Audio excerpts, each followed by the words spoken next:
Welcome to Bishop at 100, or in truth, I think she's 101, but a two-part event that will begin with an hour-long oral history conversation and end with a reading of Joelle Beal's play, These Fine Mornings, with a 15-minute intermission during which we hope you'll buy books and extend the continuum of the conversation by communing with your known and as yet unknown neighbors.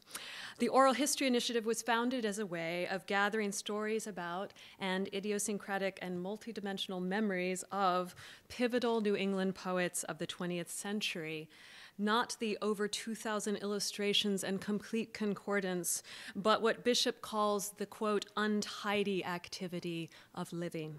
As she writes in her Caruso, none of the books has ever got it right. Bishop was born in Worcester, Massachusetts in 1911 and lived in Nova Scotia at various points throughout her itinerant childhood, attending Walnut Hills School in Boston, then Vassar, where a certain librarian, we like librarians, introduced her to Marion Moore, who was instrumental in the publication of Bishop's first poems. In 1947, shortly after the appearance of North and South, Bishop made her first recording for the Woodbury Poetry Room and also made one of her last recordings for us in 1978 when she gave a memorial reading for her late friend Robert Lowell. Both of these recordings have just been uploaded online today to our listening booth, and we welcome you to listen to Bishop in her own voice. But now, for the moment at hand, I want to turn the mic over to Lloyd Schwartz, who has graciously agreed to facilitate this evening's conversation amongst our esteemed guests. Please welcome Lloyd Schwartz. Thanks, Christina.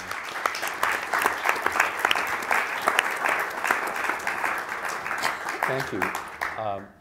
I am joined by four extraordinary writers, three brilliant poets and a profound prose writer and biographer. Frank Bidart on my extreme right, Rosanna Warren, Megan Marshall, Gail Mazer. You can read their illustrious biographies in the program that you got.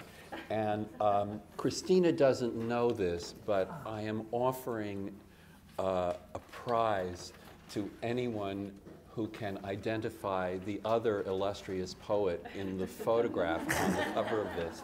And the prize will be a free ticket to the next Woodbury Poetry event.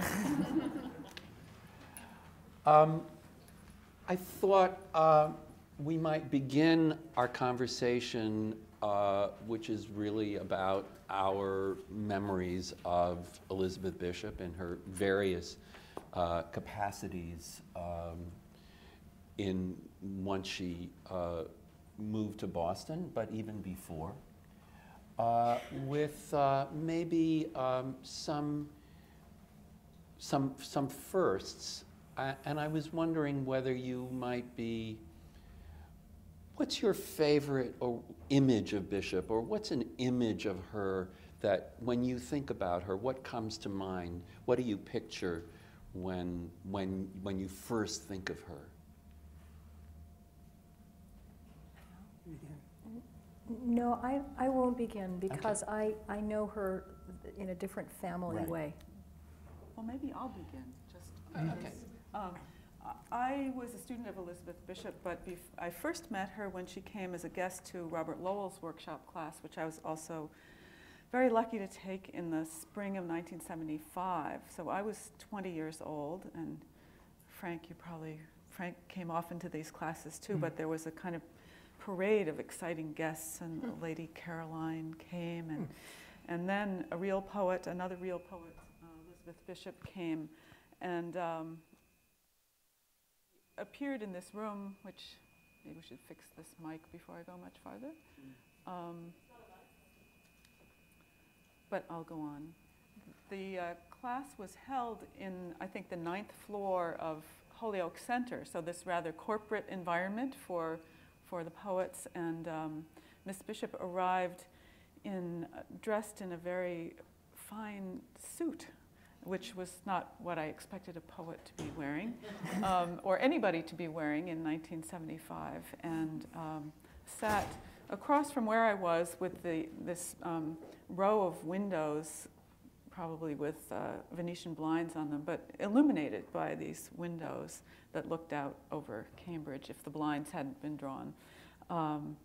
And she was just very delighted to be there, and Lowell was very delighted to have her there. And she read to us a poem that was about to be published in the New Yorker. She had the page proofs and had photocopied them and given them to all of us. And I still actually have my photocopy of the poem. And then Robert Lowell pressed her further to read this really wonderful poem that I guess he had read. And so she got it out of her bag, these nice pages. Even, you know, famous poets have actual pages that they type on. And this was Crusoe in England. And that was my first hearing of that poem. I didn't get a copy of it, but she was very pleased to have been pushed to read that.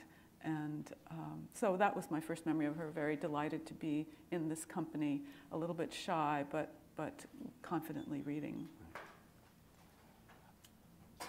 I love the idea of starting with an image, partly because so many of our memories are silent.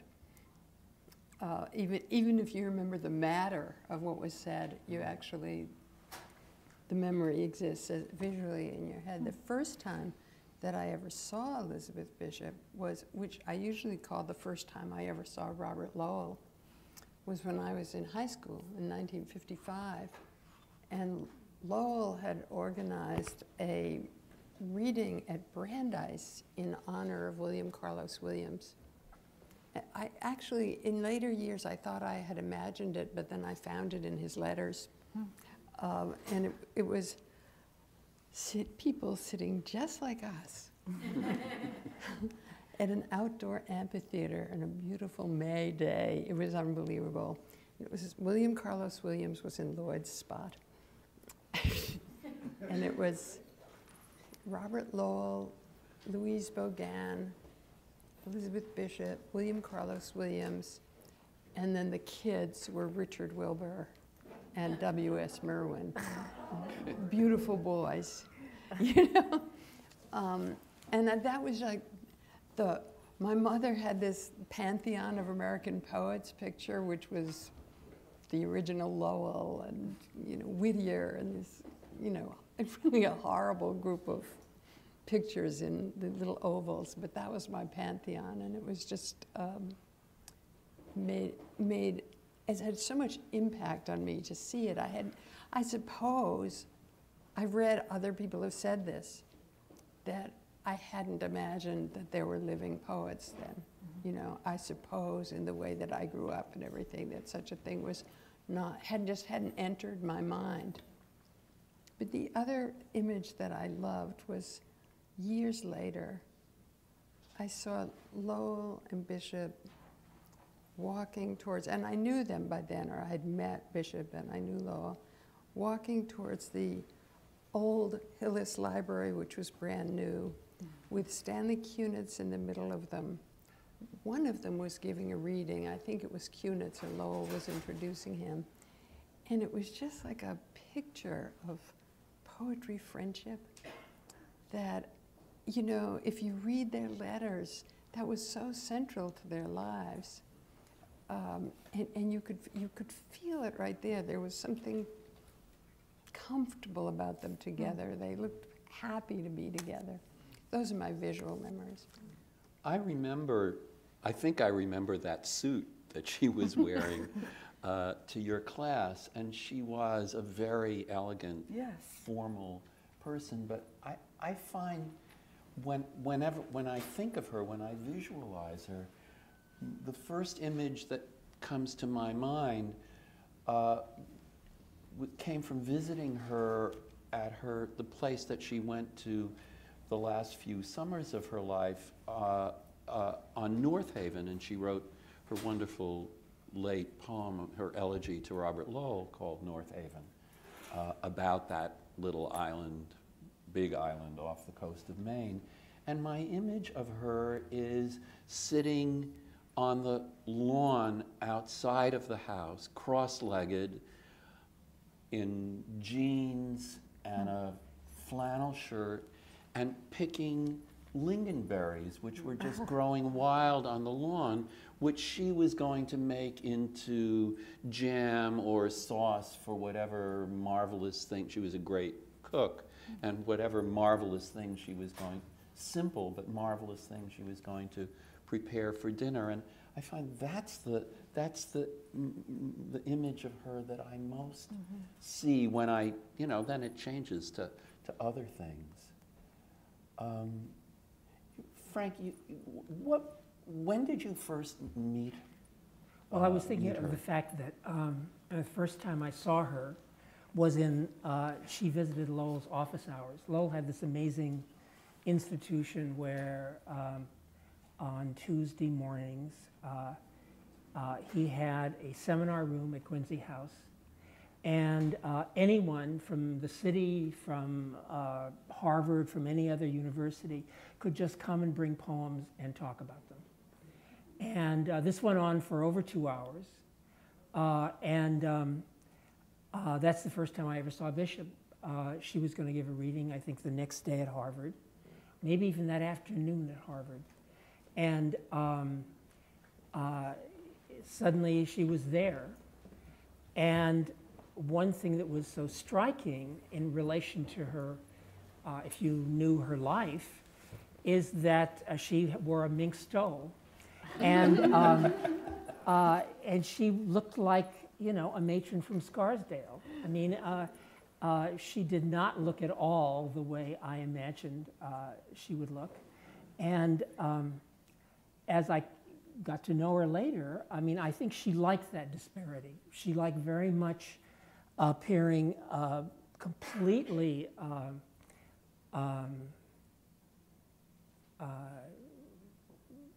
the epitome of a certain sort of genteel acceptability, because it was completely an illusion.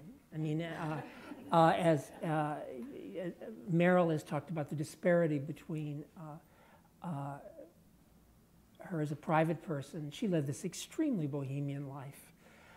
She never married. She had a series of women she lived with. She did not at all do the things that you were supposed to do as a woman of her generation.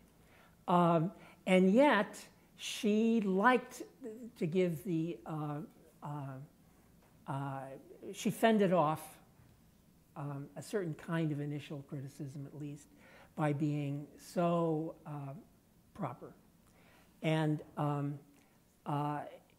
it was that disparity between the rather bohemian inside and well, she once said to me she believed in closets, closets, and more closets. And, and she thought that was the thing that would protect one if one was gay. She never gave up that strategy. I would argue with her because I had come out, and she thought this was very dangerous. That the world was a place you could not trust, and so that outward respectability in conventional terms was something that should be preserved if possible. She was very dismayed at the end of her life, the last couple of years of her life, when her last book was reviewed by a gay magazine called Christopher Street. And in the magazine, it talked about the fact that the book was dedicated to Alice Smith Vessel, who was her lover. She was very disturbed by this. She didn't like it at all. And I think at a certain point, to understand Bishop's life, and you have to come to terms with these complicated strategies that she had learned to use in order to survive. Because she grew up in a very different world from the world I grew up in. Roseanne, you were telling a story the other day about, you weren't present. I don't think you were born yet. No, you certainly weren't. No. But a story that you heard from your mother about Bishop as an undergraduate, and Eleanor Clark, Rosanna's mother, and Bishop were classmates, even started a magazine together because these two brilliant young women couldn't get published in the official Vassar magazine. So they started their own magazine called Conspirito. And I think they only published one issue. I think so. And were soon absorbed by the Vassar, official Vassar magazine. But I wish you would tell this story because it's such a juicy Yes. one. Well, I know Bishop through my mother, and they were friends from freshman year at Vassar and off and on for many years. And they were, as Lloyd said, literary young ladies there at Vassar, and both of them miserable. And in the winter, they decided to run away from Vassar, and it was beginning to snow and dusk was falling, and they went out on the highway and started hitchhiking. And they got a ride. Somebody drove them 20 miles down the highway south of Poughkeepsie and then let them off. Now by this time it was snowing hard and getting dark. And they waited and waited and waited on the highway, shivering in their coats, and nobody came or nobody stopped, and nobody came and nobody stopped, and they must have been getting a little alarmed. And then they saw a pair of headlights coming slowly through what was now quite heavy snow, and the headlights stopped, and it was a police car. And they were arrested for vagrancy and prostitution.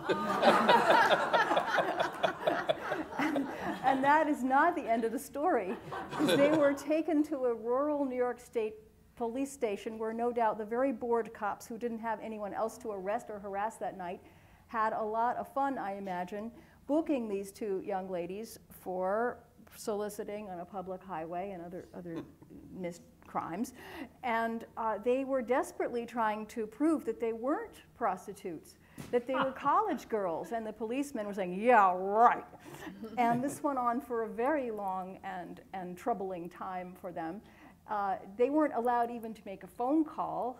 And finally, after what seemed to them, I think, like hours, Bishop, as she was called, rummaging through her pea jacket pockets, dredged up out of one pocket the Greek notes from her freshman Greek class at Vassar, and from the other pocket a copy of a True Romance comic book. And the combination of the Greek notes and the True Romance finally persuaded the police that these probably weren't hookers. And only then were they allowed to make a phone call, and Bishop, being an orphan, didn't have anyone to call. But my mother called her mother, who was an idiosyncratic divorced lady. That itself was unusual for that generation. I always call them threadbare New England gentility, quite threadbare, my grandmother, who was in Manhattan at the time and but this time it was very late at night, probably around 1 in the morning, had come back from a rather fancy party to which she'd been invited, no doubt, by better-heeled relatives, and she was still wearing her silver evening gown, and gets a call from a police station up in upstate New York that her daughter's in jail and needs to be bailed out, along with another young lady. And my grandmother, bless her heart, without taking off her silver evening gown, put on her boots and her coat, went downstairs and cranked up the Model T, and putted up through the storm, arriving at this little police station at dawn, and the policemen were thoroughly amazed to have the door fly open, and out of the blizzard, a lady in a silver evening gown, as if the evening had not already been exciting enough. And she paid the bail and scooped up the girls and drove them back to Vassar and got them back in their dorm before 8 in the morning, and they were never caught.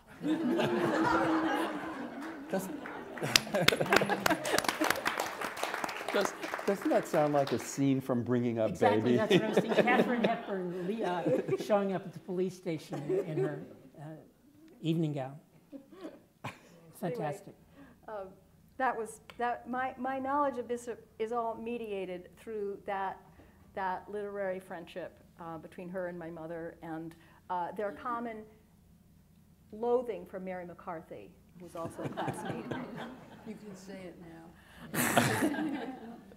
Yeah, the first time I really met Bishop, which was much later after the time that she had appeared at Lowell's office hours. By that time, I had gotten to know Lowell very well and had worked with him and had become a friend.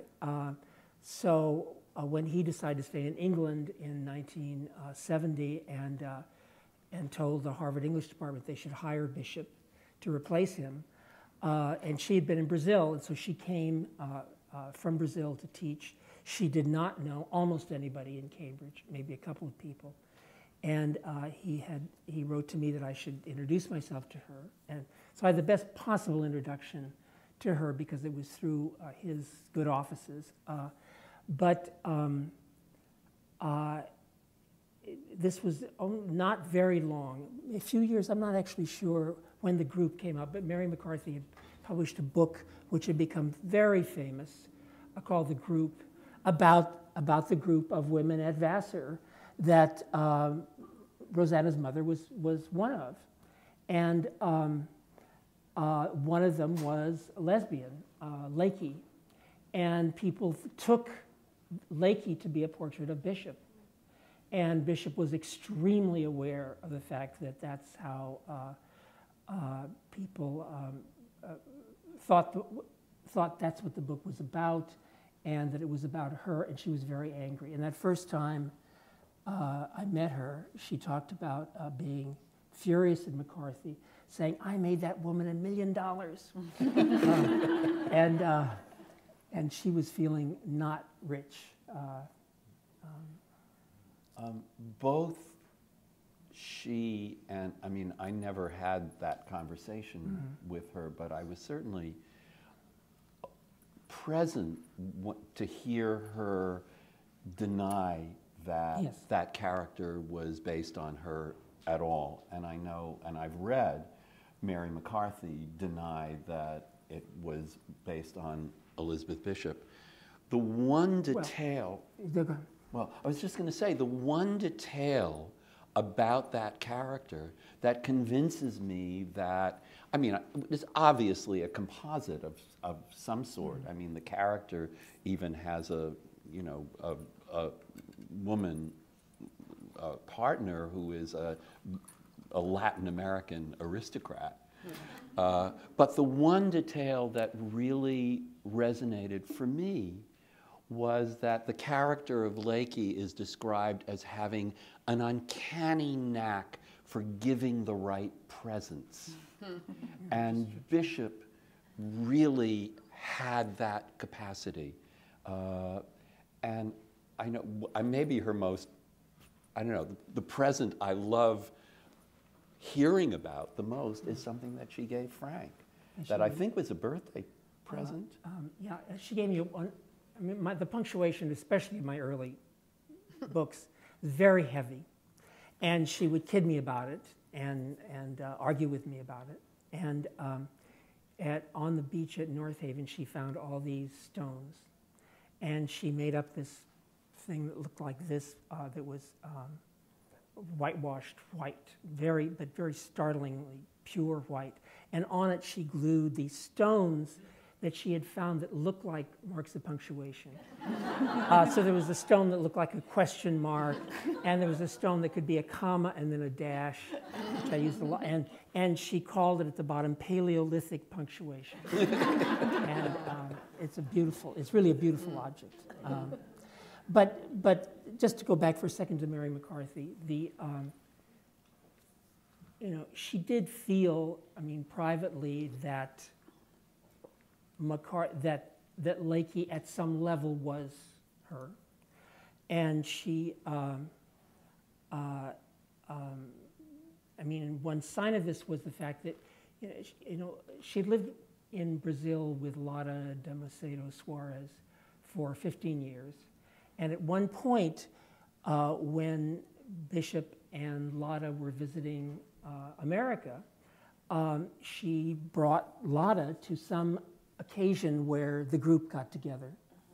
And she always said that she regretted bitterly ever having done that, because that is or at least there's a version of that in the group, where Lakey brings her lover to who's not an American, right. So I mean, it was not irrational for Bishop to feel that that the character in the group was at some level about her, and she felt very angry and very used. Did Candice Bergen sweeten the pain at all? I don't know. Oh.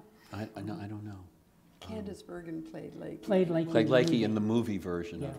of the group.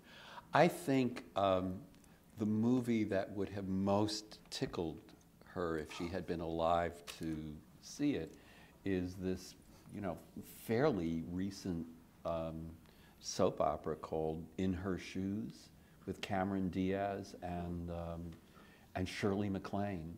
And there's a scene in that movie in which Cameron Diaz, who's dyslexic, is serving is a volunteer in a hospital, and there's an English professor who's probably dying in the hospital, and he has a copy of the Bishop collected poems on his bed table, the pink book with the Bishop watercolor on the cover, and he asks Cameron Diaz to read a poem, and she reads one art. And in fact, or at least, I mean, this is Hollywood, so she reads almost all of one art, but they cut out a stanza. A three-line stanza that really shortens the amount of poetry.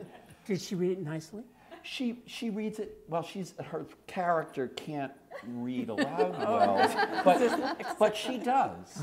And then they have a discussion about it. I mean, I think Amazing. Bishop would have been absolutely floored that a poem of hers was being discussed in a Hollywood movie.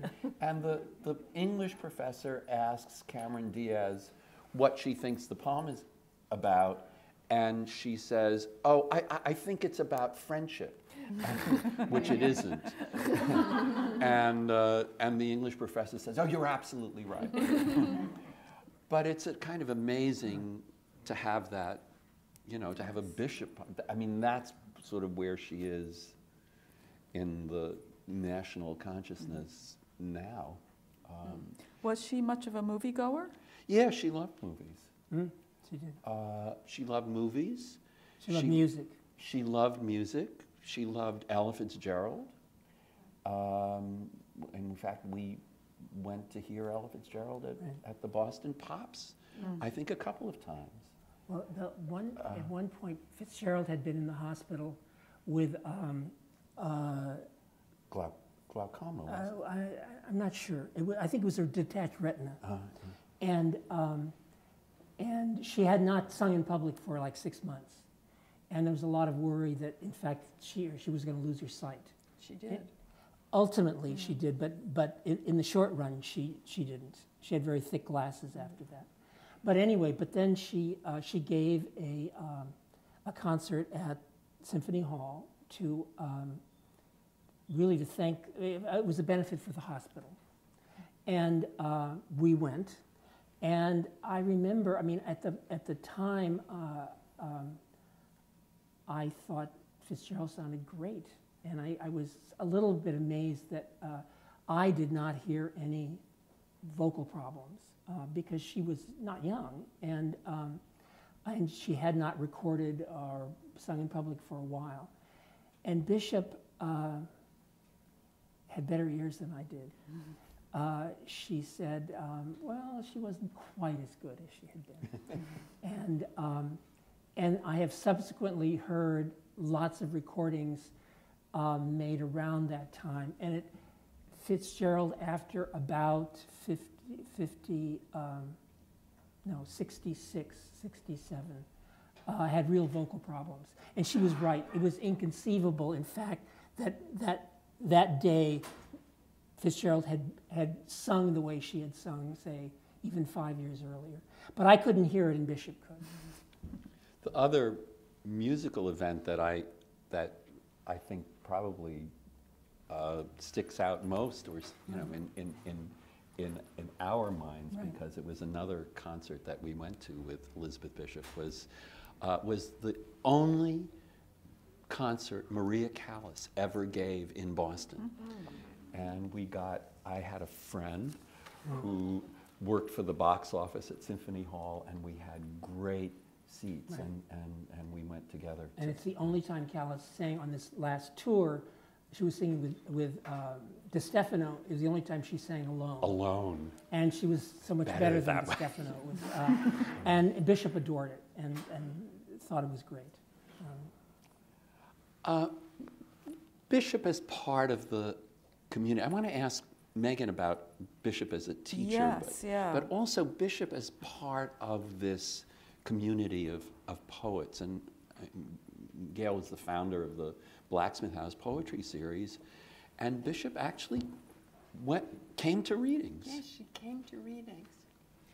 Well, the interesting thing about starting a reading series in Harvard Square, I had no affiliation with Harvard at all. So having Bishop and Lowell here and be so open to the poetry community, I started to refer to Harvard as my community college, which always got an appreciative laugh. And I thought, I have the best of both worlds, you know? I'm not part of it, but I can partake of Bishop and Lowell. But she did come, and I was just thinking this morning about one of the things that had nothing to do with Harvard, that was characteristic of her and of all of us at that time. In the mid-'70s, there was a young, gay, genius poet who came here from Rhode Island named Peter Kaplan. And he very assertively befriended everyone. He came to the Blacksmith House all the time. He was writing. I think one of you published a poem of his in your... The Sistina, great Sistina. Yes, a great Sistina. Wonderful Sistina. He was 17 when he came. Yeah. And Bishop knew him, I knew him. He was overwhelming, sort of probably bipolar, very manic, hyper, irresistible young kid, and absolutely in love with poetry. And he moved to the Cape for a while, and then he tried to commit suicide, and everybody was very concerned about him, and then he disappeared. And his body was found in Newport Bay. And there was an anthology that Keith Waldrop in Providence published, and if anyone can help me with this, I'd appreciate it, of poems for Peter. And I don't know if it was Lloyd or somebody told me that Elizabeth loved my poem. I don't have that poem or the anthology. I don't have a copy of it. So, do you have that? I don't know. I remember a line from it, which is more than I remember from my other poems. But in the next to last letter from Elizabeth in the Library of America collection is I just felt she was so kind to him. Was a letter to Peter's father, who had just lost his 18-year-old son. And she talks about he didn't have any money. He was on his own, how he brought her flowers, how touched she was by him, and how horribly sorry, that was in 1977, how horribly sorry she was that it's right at the end of the letters section, Lloyd. Yeah.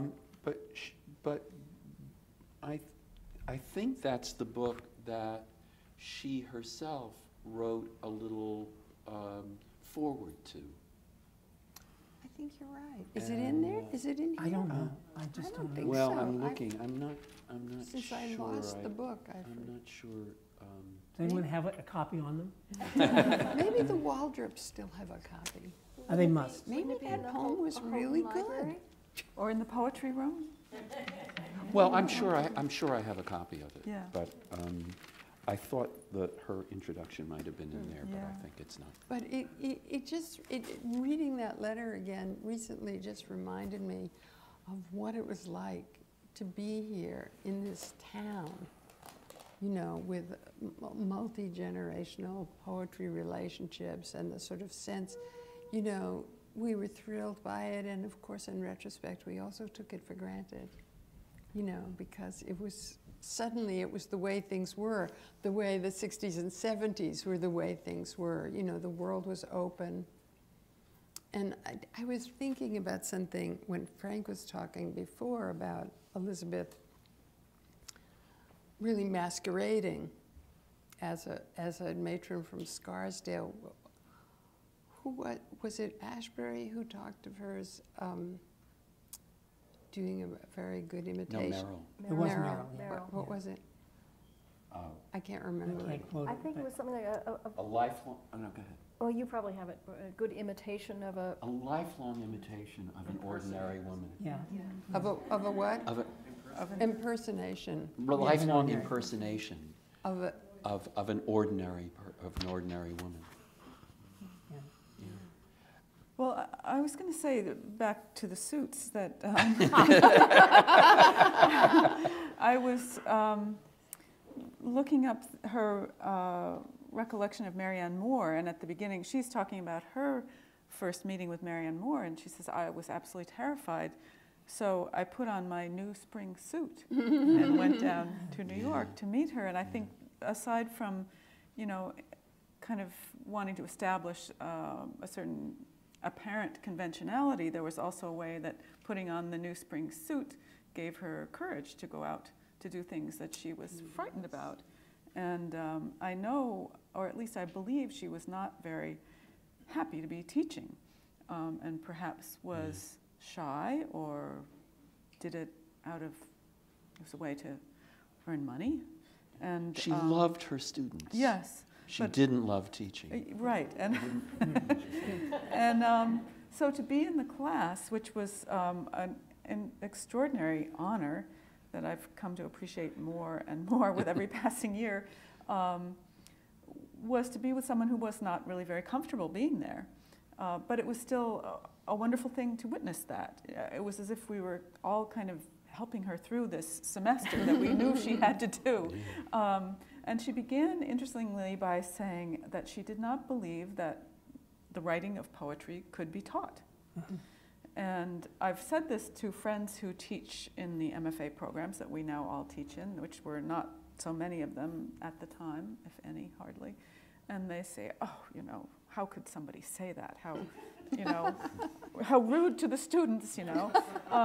But I took it in entirely different way, that she had lived a life of great, you know, effort to become a poet. How could she communicate that to us? And she certainly knew that to be a poet meant to have all the things within her that she alone had. How could she give that to us, much as she might wish to? So the idea was that we'd just do what we could, you know, through the semester. And she gave us assignments, like to write a ballad. We wrote in forms. And I remember the first day, maybe to fill the time, as I'm a teacher myself, you know, you have to fill the time when nobody has yet written any poems. She gave us a photocopy of the first page of the second chapter of The Great Gatsby, which begins, "This is a valley of ashes," and a lovely poetic description. And she said, now take this prose and turn this into a poem with line breaks. And that was our exercise for the day. And, you know, you notice I did not end up becoming a poet, but maybe it was because I was, through her, able to see the poetry in prose in that way. So we labored through this semester, and she, I think this was the time, it comes up now and then about the dental work that was going on, so she may also have been in a great deal of pain. But at the end of the semester, she invited us to her apartment. I think it was, she'd newly moved into the apartment on Lewis Wharf. Yeah. And this was 1976, and I think it was meant to be a party or a reading. I think she told us she It's had kind of last class of it was the the last semester, class, yeah. and maybe that was something she regularly did. But I think before that, she'd had a small place maybe a place that wasn't big enough to do Next to the something like that. Blacksmith House. Yes. Right, in Or Harvard even, Square. didn't she live in Kirkland House for a little while? For her first Yeah. year. Yeah. So we all, took the subway over to the North End and got out in this very cold, this was by then December, and went into this building and emerged into this space, which at the time for us was absolutely new. And this is part of what an adventuresome person she was. She was living in a kind of a loft space with exposed brick. We had never seen exposed brick before. So it's very, In what was considered a very seedy part of town. it was just kind of an experiment. What might we do with these old buildings, and there she was, so much happier and again kind of aglow in the way that she had been in Robert Lowell's course, and just greeting us all. My sister happened to have just come back from a semester in Japan, and she said, "Oh, your sister can come too." And sister wasn't a poet, but there she was, and decorated, I think, with Brazilian folk art and other kinds of things, framed elaborately, and it was just an entirely different experience of who she was. And I believe, we've been trying to work this out, she had a young man read his poems. She was very proud of this young man, dark hair and a big beard, flowing locks. Young man read his poems to us, and this seemed like the real world. This was poetry. And, Could have been, and but wouldn't have read more than one poem. No, I think it was one poem, just one poem. Who's on first? Yeah, she didn't like that poem. So Lloyd was telling me, well, I think she'd begun to like me by then, or like my poems. She never liked my poems, but we had become friends by then, and I had just finished my dissertation on her, which she had read when she was in the hospital, I think after an asthma attack, and I mean, my favorite, I'm the beneficiary of some very nice presents from Elizabeth, but my favorite, I mean, by far, is that my dissertation was on her first book. And she gave me her reading copy of North and South with a little inscription that says, from north to south, from south to north, and back again with ditto marks to Lloyd Schwartz with thanks, Elizabeth. And it's probably the thing in my house that I treasure most. Certainly a great present from her. Well, I think something that's gone through a number of these stories is Bishop's disengagement from many of the prevailing attitudes in academia. And Lloyd's book was I think the first serious collection of materials on her work. There had been a very small Twain series, Anne Stevenson's book, but there really had been very little scholarly work on her. She was very aware of this, and I don't think... Excuse me, you mean Elizabeth Bishop and her art, right? Lloyd's book. book. The collection. That came out later, but later. that she read as Lloyd was putting it together.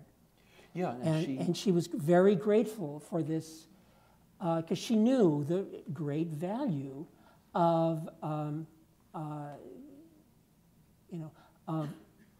the academic world becoming aware of the nature of her work, of her writing.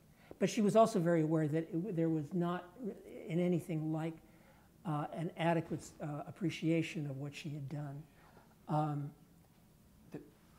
I mean, the little history of that volume and in relation to her life is very revealing, because it was a book that started to come together in 1976, and she was extremely helpful and cooperative in helping me put it together.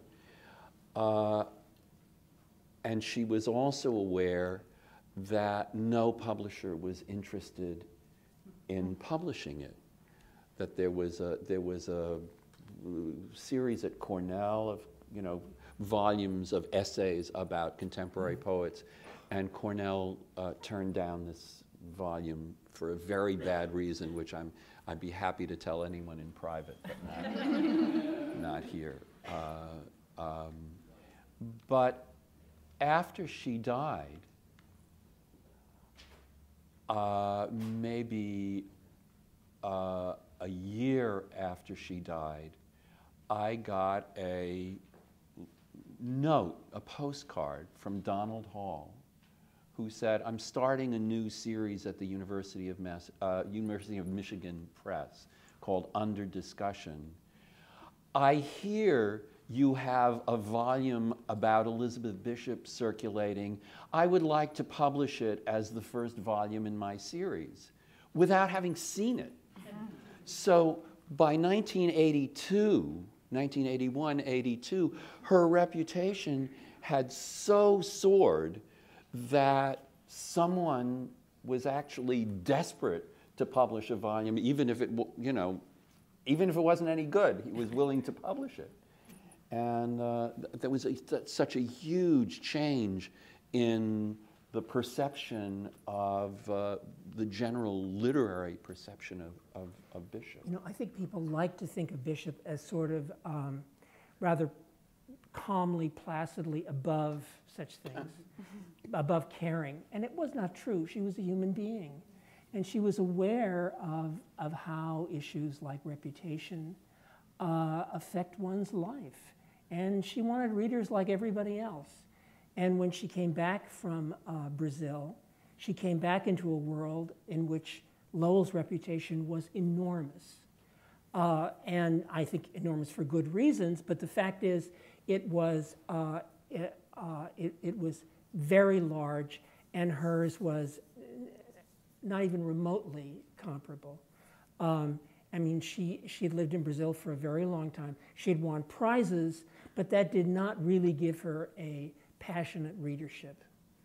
And one day, visiting my apartment, she picked a book off the shelf, which was a collection of papers edited by Ian Hamilton. I think they were papers that had originally been in the English magazine, The Listener.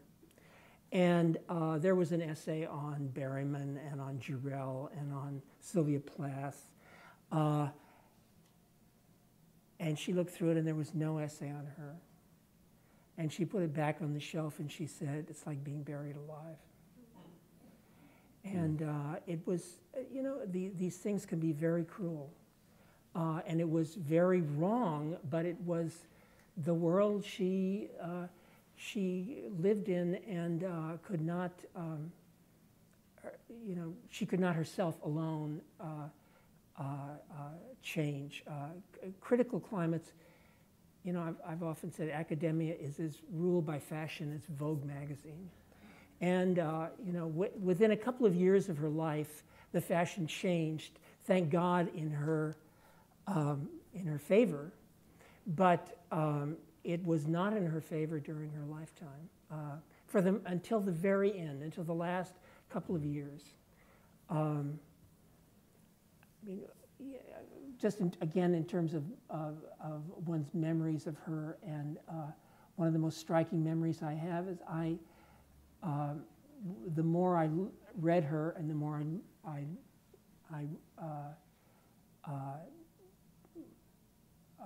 understood her work, the more I was amazed by it.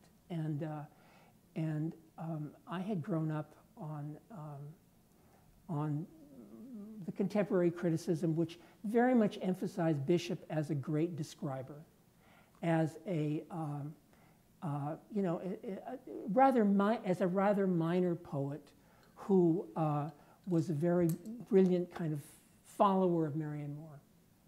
And when I actually read the poems, this was just not true. This was not the case. She was much more than someone who was a wonderful describer. Well, there's a poem, the most striking anecdote I have in relation to this is about the end of her poem called At the Fish Houses. I mean, she has a number of poems that I think you really have to be called visionary. Poems of extraordinary reach and ambition, and they were not the poems that were emphasized by contemporary criticism. I mean, Jarrell has quite a nice essay on her, but it's really on Bishop as a kind of Vermeer-like miniaturist of beautiful surfaces.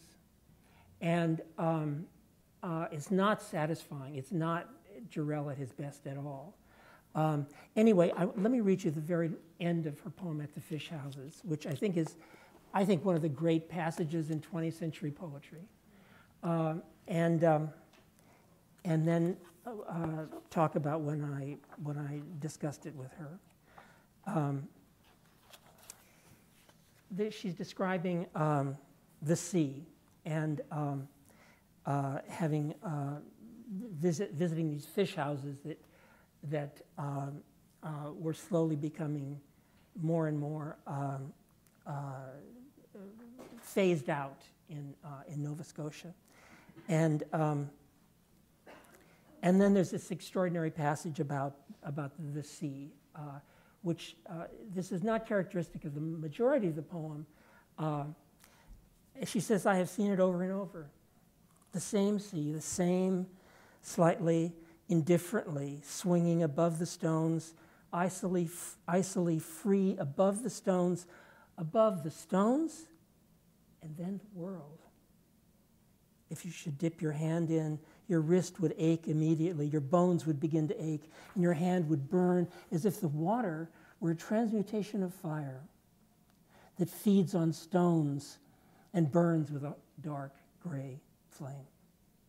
If you tasted it, it would first taste bitter, then briny, then surely burn your tongue. It is like what we imagine knowledge to be.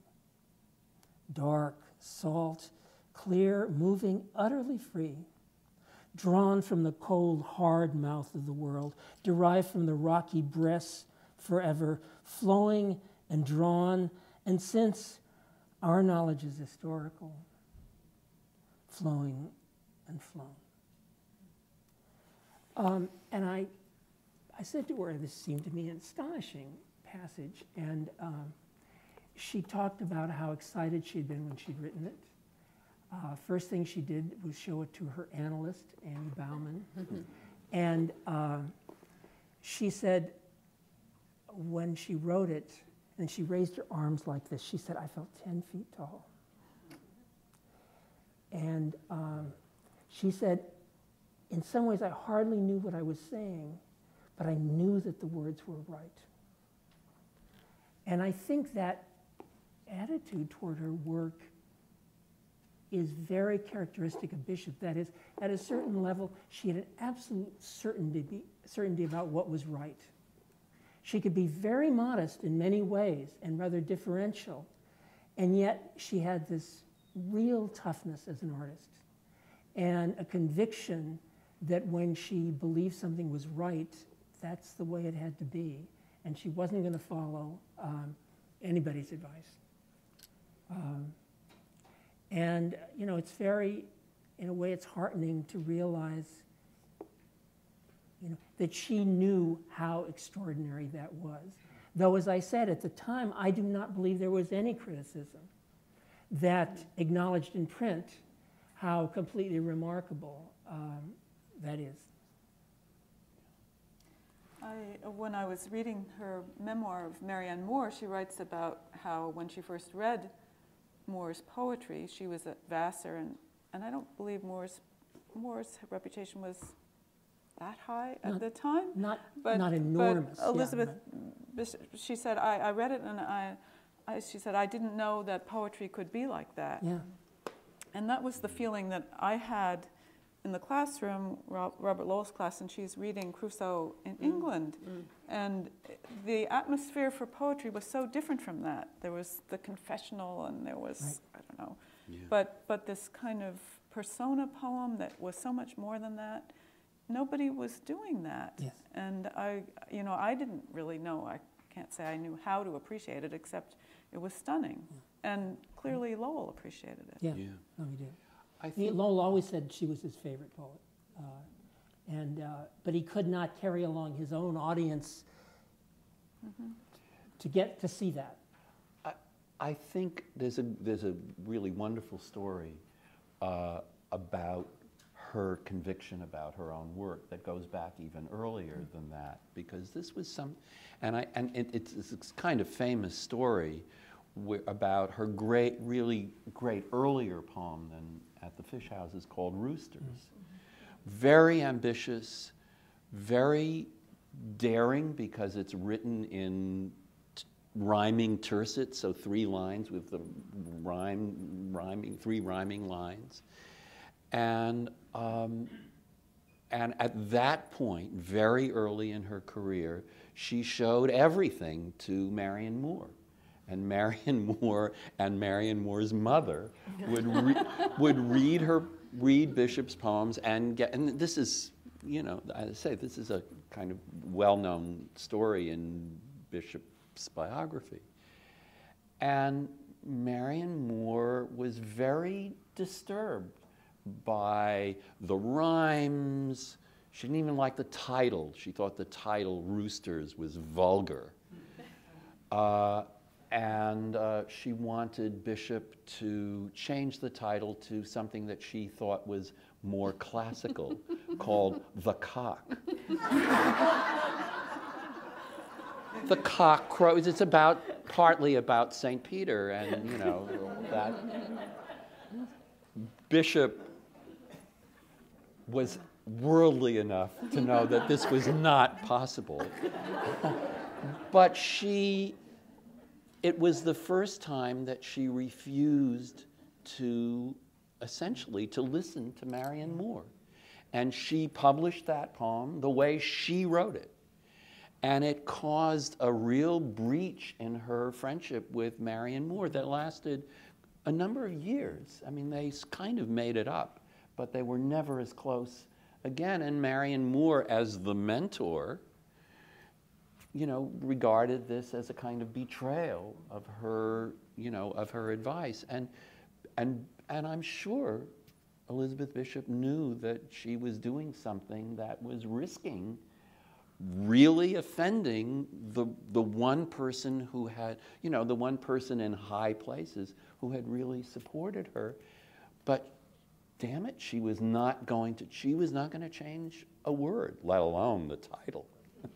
If you look at the version that Moore produced, she sent back to Bishop, that's reproduced in various books, it wrecked the poem. I mean, it would have ruined the poem if Bishop had accepted it. I think it's in the Cowstone book. It's in the Cowstone book. I don't know if it's reproduced elsewhere, but it's in the David Cowstone book. And Bishop is not Marion Moore. I mean, she's No. not a Deeply little Marion different. Moore, No. or even a derivative. I mean, in any fundamental sense. Yeah. But Moore has her own magnificences, but I find them nothing to do with what Bishop essentially is. But it took American criticism such a long time to see that, and that's really a kind of tragedy. I think that one of the very best things ever written about Bishop early on in her career was Robert Lowell's review of her first book, and it still holds up. It's still full of really profoundly insightful about what Bishop is actually doing in her poems, and it's not just about description. Although she said many times that when one praised her poems, she would deflect this praise by saying, it's just description. You see, that's in a way, that's the side of Bishop that believed in the genteel image of, so self-deprecating, so not wanting to be the vision, to think the world thinks you think you are a visionary poet, so you do this exaggeratedly modest gesture. It's just description. I think it has something to do, too, with her love of George Herbert and with questions of tonality. I mean, Herbert is a very quiet poet, a Right. modest poet, if you think of Right. John Donne, for instance, Right. and yet a poet of immense smoldering power and surprising originality within the conventions and limitations he's set for himself, and within a tone of voice which is apparently conversational and not on the surface breaking conventions, although he's reinventing them at every line in some way. And I think that the Bishop was caught between various aesthetics that couldn't account for her. On the one hand, a sort of high filigree, syllable counting, descriptive Marian Moore poetics. On the other hand, increasingly as the 70s gained traction, confessional melodrama and then beat inventions, and none of those decibel levels could account for the deep, powerful quietness and modes of discovery that Bishop had. And I think it's instructive in any era to think about the decibels in poetry. Think about what is noise and think about what is signifying sound. And it's very beautiful, I think, and ennobling and heartening to hear that she can be heard now, that her tones are now audible to us and have instructed several generations of younger poets about what hearing might be and what speaking might be in verse. I agree completely. There's a very interesting essay written after she died, but makes a point about Bishop's poems asking questions, and that her poems are full of questions and not so much answers, but boy, they're good questions. We are running a little out of time, and I would like to ask the audience if anyone here has any recollections or comments to say. And before I just open the floor to it, I also want to introduce someone in the audience who, and I don't know whether you had very much to do directly with Bishop, but I know that Bishop had something directly to do with you. Susan Devaney Weiner, wonderful conductor and a great singer, who gave the first performance of Elliott Carter's fascinating and complicated setting of Elizabeth Bishop poems called A Mirror on Which to Dwell. And I think Bishop heard the second performance, because I was with her, or I wasn't with her, I was with her at the performance, but this was my function. This was at an MLA conference, and then there was a big tribute to Bishop in 1976, just as her last book was being published, Geography 3, and there were many papers being given about Bishop, none of which Bishop wanted to hear. So there was a panel with very distinguished senior American critics talking about Bishop while at the Americana Hotel, while Bishop was across the street at the Stage Deli having corned beef hash with two of her closest friends who were the duo piano team of Golden Fizdale. And it was my function to race across the street when the talks were over to retrieve Bishop and Arthur Gold and Robert Fizdale and bring her back to the Americana Hotel to hear Susan Devaney Weiner and Speculum Musicae, this really amazing group of musicians who concentrated in contemporary work, to hear what, for most of us, was the first performance, though I think was actually the second performance. What I found fascinating was, of course,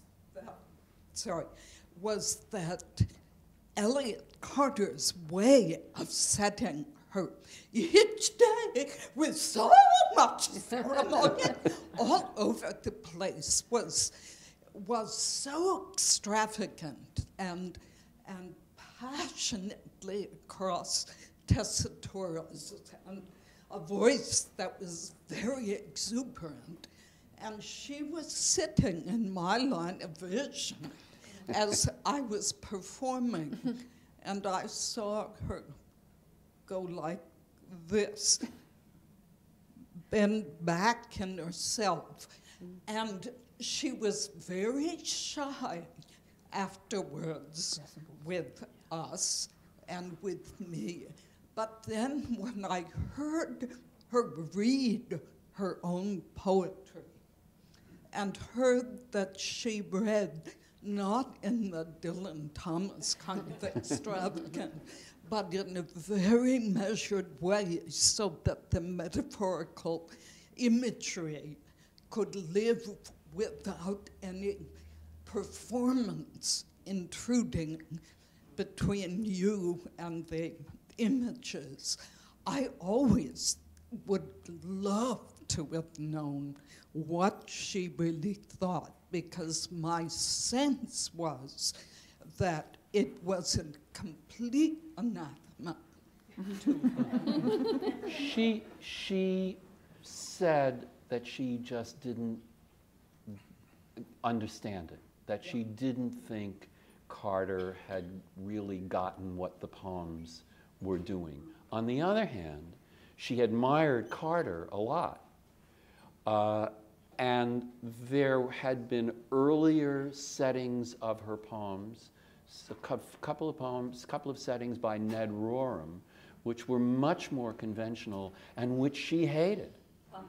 And so I think she was both thrilled that Carter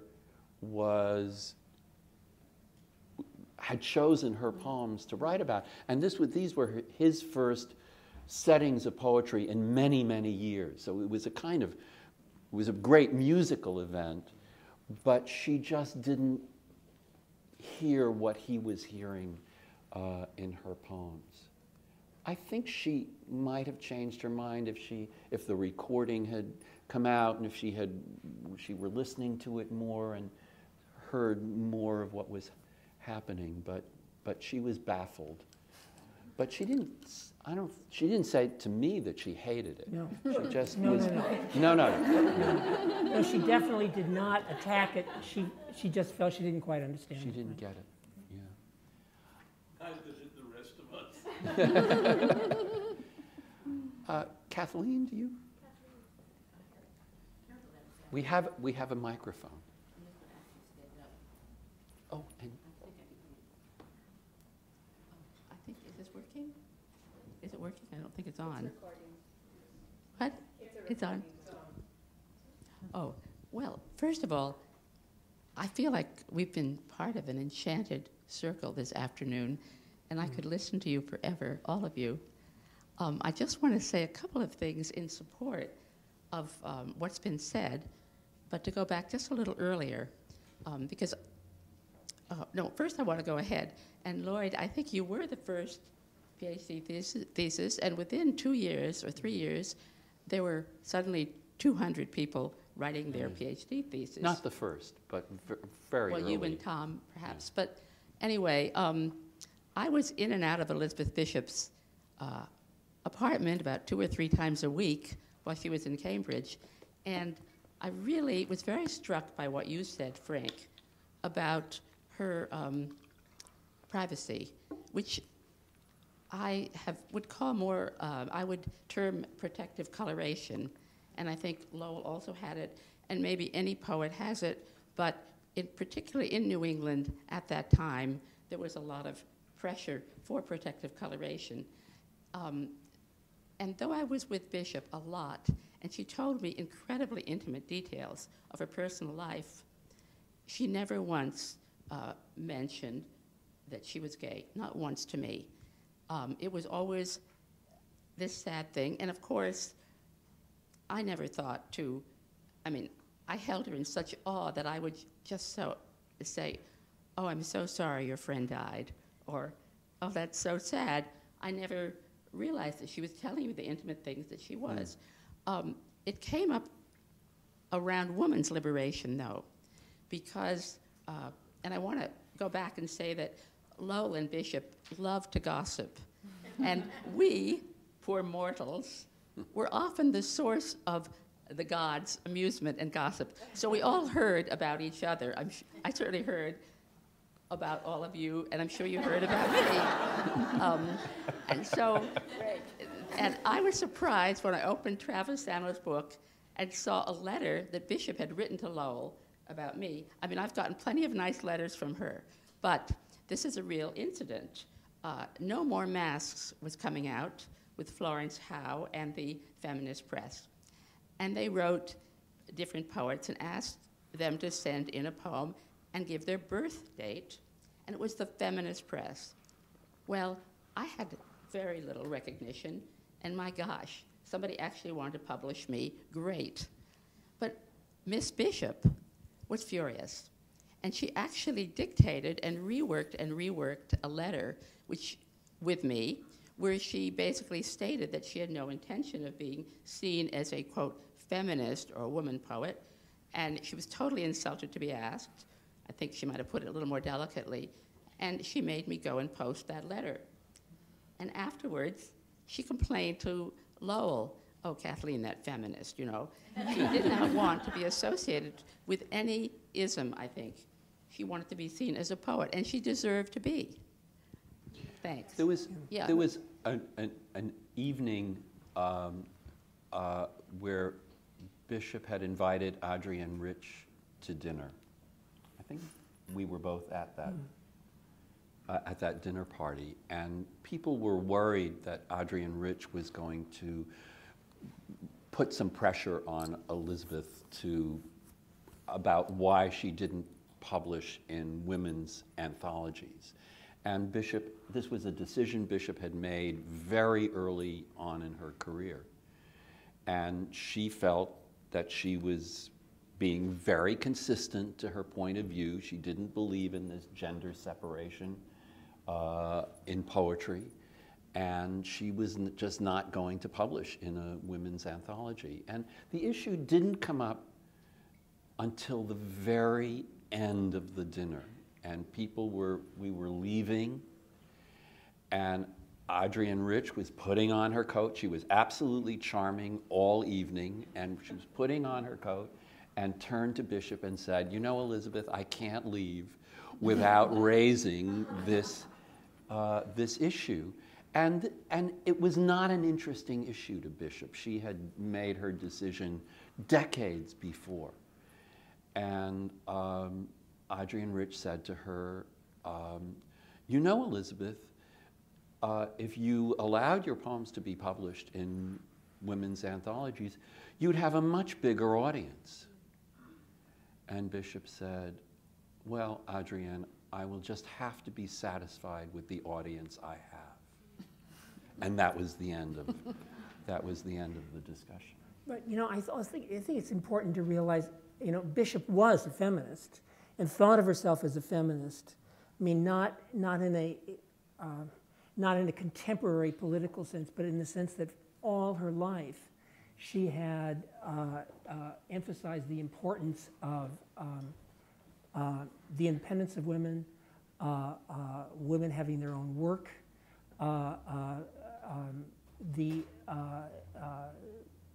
having an identity that was not defined in terms of one's gender or partner.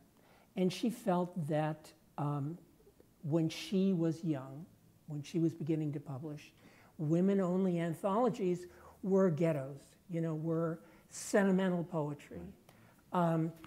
When she published her first book, Houghton Mifflin wanted to put, I don't know, a flower and, you know, something that that said, this is a woman's book. And she would not let them do it. You know, she did not, I mean, just as she, there was a famous book by Radcliffe Hall called A Well of Loneliness about being lesbian. And Elizabeth thought that was, first of all, it was not good writing. And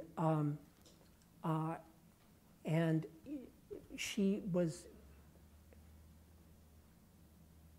hated the idea of being ghettoized, and therefore, in order to be consistent and true to what she had always believed, at the end of her life, she wouldn't be in women-only anthologies. I argued with her about this. I think that was wrong. And after she died, in fact, Alice and I worked to, in fact, you know, she was then in the Norton Anthology of Women's Poetry. But one had to respect her desire for consistency. The fact is, the meaning of all these things change in terms of context. It's also generational. My mother was Absolutely. the same way. Yeah. Eleanor Clark, who had fought all her life at a time when, let's face it, men did dominate publishing, and most of the writers were men, and it was hard to write as a woman. And it required a lot of sacrifices and often of family life, all kinds of even how you were seen socially as a weirdo. And that's why all the kinds of disguises have become so important. Now, it doesn't have to be about being gay. No. And my mother was of that generation, and she who worked for Trotsky and lived in Trotsky's house and married a Czech revolutionary and then wrote novels and lived alone for many years and fought it out. She was what I would call a pre-feminist feminist. I mean, she lived a life of female independence that was fierce, and it took enormous willpower and character to sustain it because there was so much against it. And then I know that with my mother, I think it was probably the same with Bishop. She didn't understand the feminists who call themselves feminists, the next generation. She didn't understand the desire for women to be together, for female solidarity. They had, these women, Bishop, my mother, others like them of that generation, they had a non-gendered view of nobility. I would even call it the aristocracy of art, and they didn't want to be thought of as women. But I have, excuse me. As a young woman poet coming up or not coming up, having Bishop exist was so important. Having somebody who wasn't self-dramatizing, didn't seem to be self-destructive. Certainly her poetry was about being who actually had such clarity and brilliance in her work. That was really important. It was. Really important, I'm sure, to you, But it wasn't too, a design. It wasn't what the poet... Oh, no, I'm sort of supporting what you said, but also saying you looked around and everybody was, all of them were committing suicide, you know? And also having a woman professor at Harvard. Yes. How many were there? Yes. None. Right. Yes. I mean, there's a story, again, about what happened late in Bishop's life that suggests the sort of tensions and non-comprehensions of all this. Lowell gave an interview in which he said that Bishop was one of the 4 greatest women poets who had ever lived. You know, and he was thinking of Sappho and Emily Dickinson and Sylvia Plath and Elizabeth Bishop, and that was it. You know, he was not crazy about Anne Sexton, who had been a student. And you know, in any ordinary terms, that would be thought of as a very great thing to have said about one. Bishop was very angry. She said, I would much rather be the 200 or 2000th poet than one of the 4 women poets. And that distinction, she thought, was in fact inherently minimalizing and infantilizing. And she hated it. One more comment, did you want to? Oh, I did take classes with Bishop, and I just wanted to say, I did take 2 classes with Bishop. I just want to say how grateful I am for you for bringing her back to life for us. in such a detailed and generous way. There's one more thing. Robert Pinsky knew Bishop quite well. I'm curious if Robert has any, before we end, because we're near the end. Okay. Because was it the last, within a few days of her death, she came. She was at your book party at the Grove. Right. Went home, got dressed for dinner, and died. And died that day, yeah. That was the last time any of us saw her. It's been wonderful. I don't feel like. You can hear Robert if you stay a few, and in a few minutes we'll be reading a very interesting and wonderful script that Joelle Beal has put together from her book about Elizabeth Bishop and her relationship with the New Yorker. Robert will be a number of New Yorker editors. And thank you so much for coming. Thank you. Good.